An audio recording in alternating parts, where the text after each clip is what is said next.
Thanks so much for having me.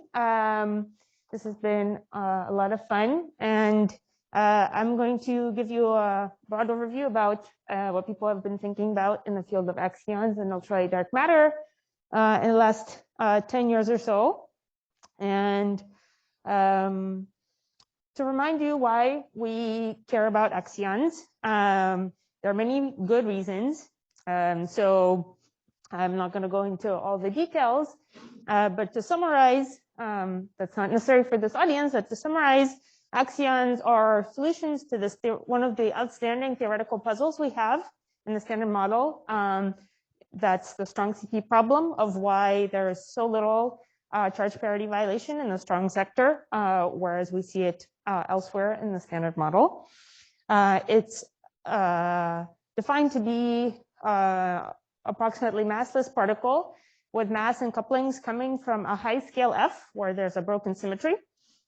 And so detecting these particles will not only be, super exciting in and of itself, but will also teach us something about these new very high scales in the universe that are probably otherwise inaccessible to us. These particles are also candidates for the dark matter of the universe. They make excellent cold dark matter and are naturally produced in the early universe in different forms, as I'll touch on. And they're also motivated by string theoretic constructions. They often come about in models beyond the standard model, which you try to embed into some theory of quantum gravity. And all of these apply for the QCD axion, so the one that solves the strong CP problem.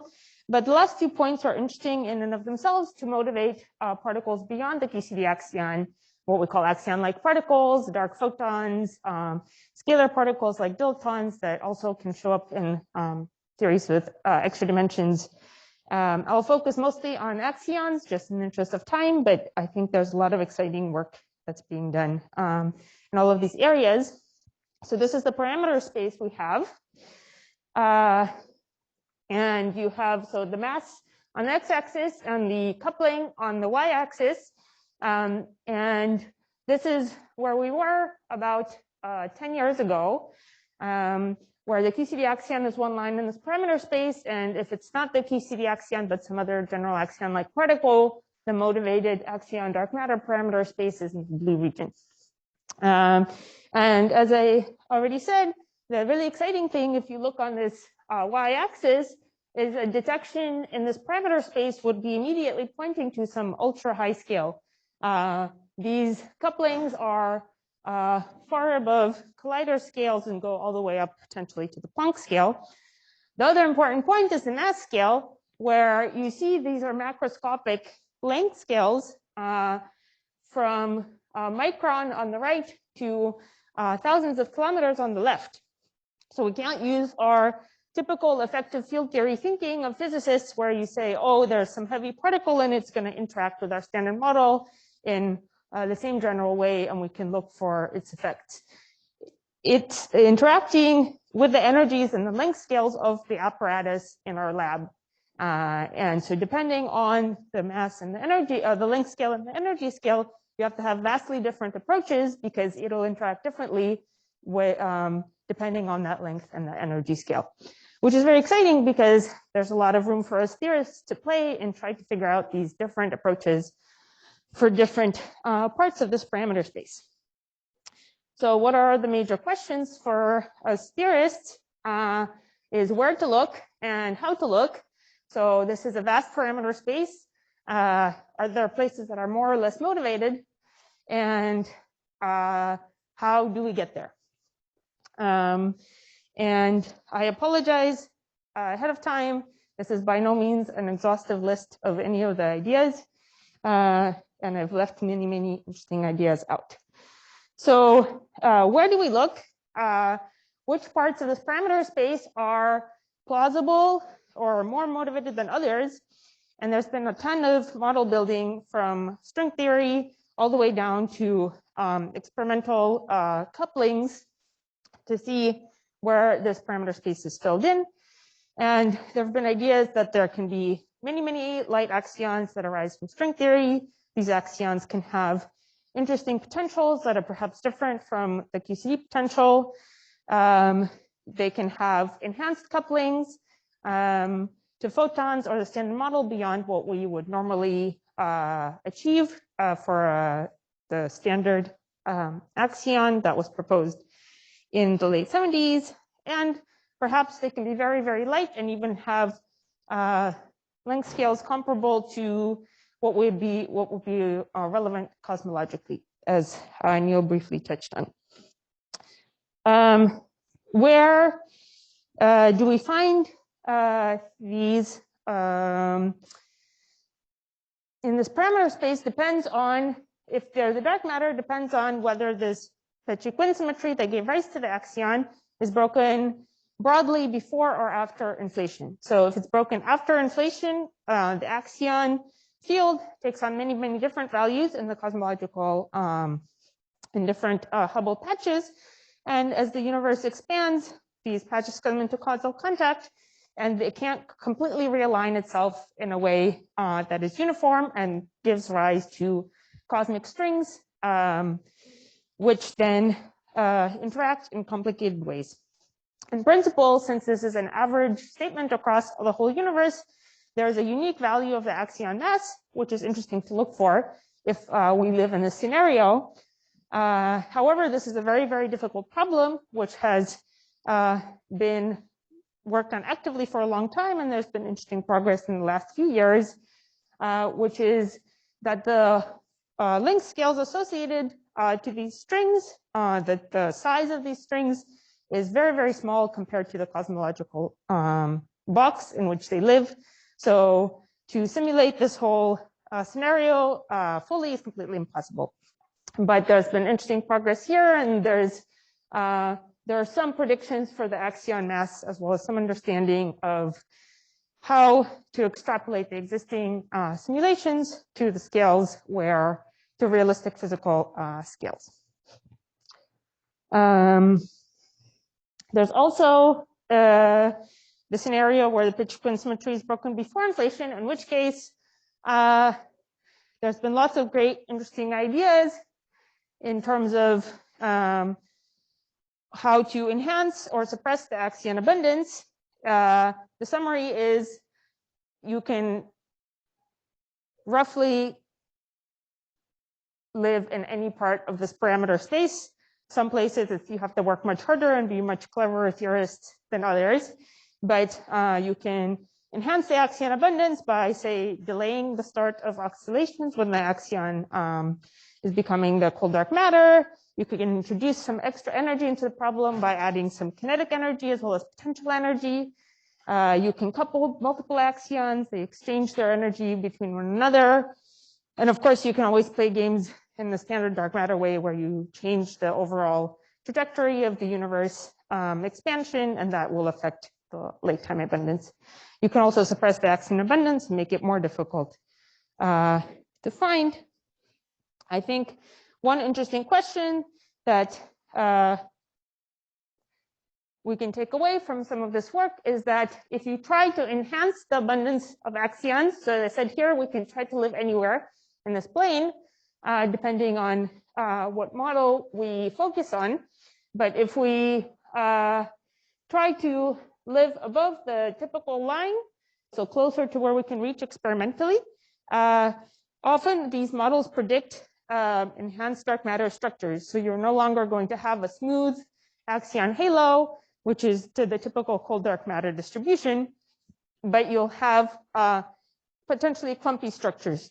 And these have completely different experimental signatures. And this is something that I think is an interesting area to think about. How do we look for these enhanced structures? And is it always true that if you try to enhance the dark matter abundance above the naive prediction that you end up with these non-standard dark matter distributions? So now that we think we should be looking everywhere in this parameter space, the question is, how do we look?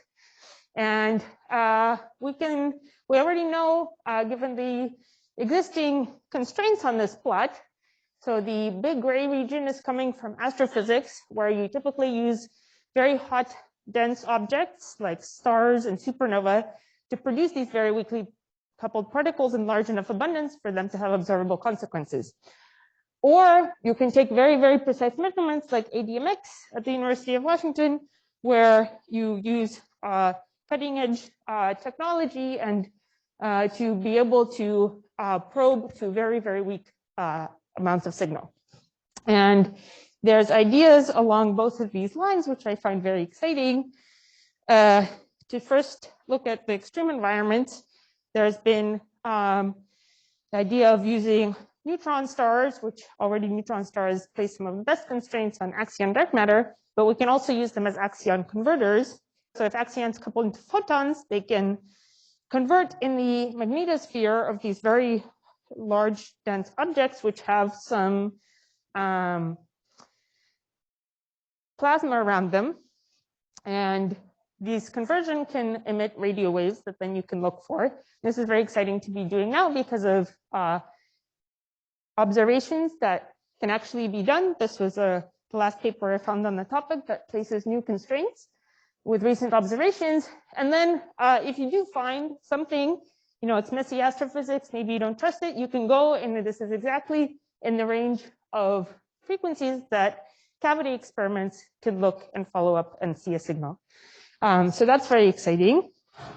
What other large dense objects do we have? Well, the biggest ones we have are, the densest ones we have are, of course, black holes. And these are completely unique detectors of ultralight bosons that are particularly relevant now because we're in the age of gravitational wave detection. So a rotating black hole can produce clouds of weakly coupled bosons through a process called black hole superradiance. And these clouds can have a density that's comparable to a neutron star density that's in the neighborhood of the black hole. This process spins down the black hole and places a huge amount of energy density in this cloud that surrounds the black hole. And this cloud can then emit monochromatic gravitational waves and potentially also axion waves that are long lasting and coherent. So black holes and gravitational waves are, of course, perfect for looking with the LIGO-Virgo collaboration, which is growing.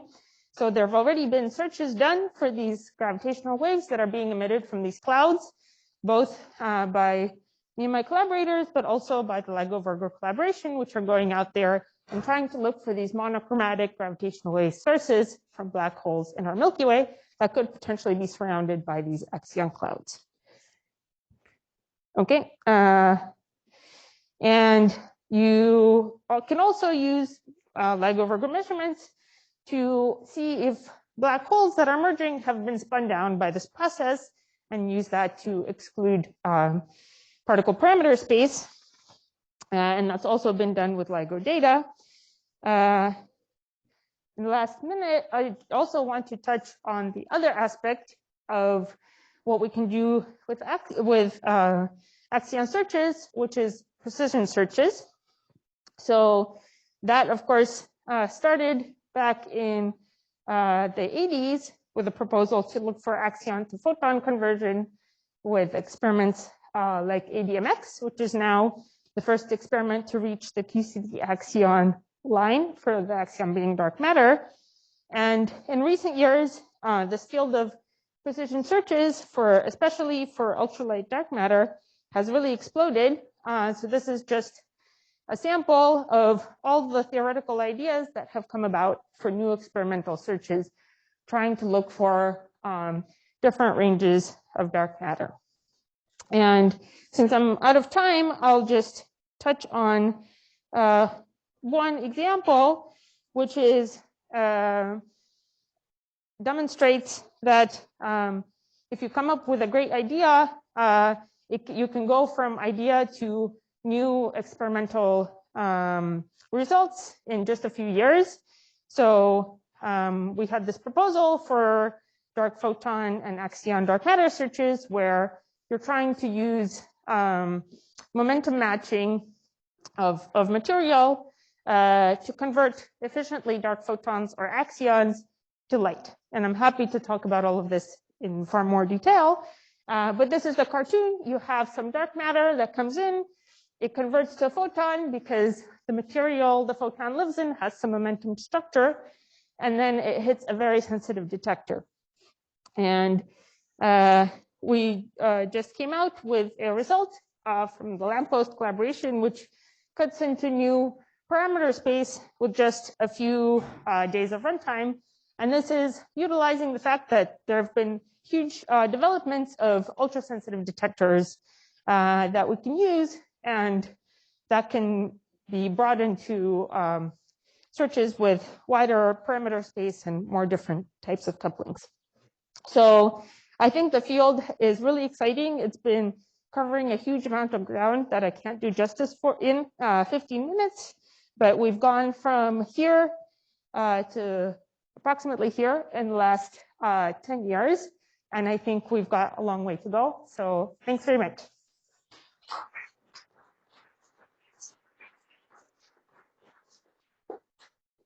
All right, thanks for this really nice talk. We have time for maybe a couple of questions. Are there any questions? Yeah, there's Udai. Thanks a lot for the awesome talk. So I just have a quick comment. So for your like a dark matter substructure that can have enhancement, the planetary precision measurement actually can provide one of the best model independent bound for the solar system. Just a quick mention. Yeah. Thanks. Thank you. More questions or comments in the room?